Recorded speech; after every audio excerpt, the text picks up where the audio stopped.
From DailyForex, this is Chris taking a look at the S&P 500, and as you can see, we have fallen a bit during the trading session, and it all started overnight in the futures markets, as it typically does. With the futures markets selling off immediately, we are now testing the 200-day EMA in the cash, so I think we're at an area where we need to see some support. I'll go ahead and put a line here at 4,000.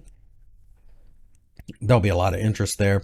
If we break down below there, then I think it starts to kind of push more money to the short side. So we'll have to wait and see how that plays out. But right now, that seems to be what we are looking at as a potential trigger. If we do rally from here, 4,200 will continue to be a major barrier. But the day's been pretty rough.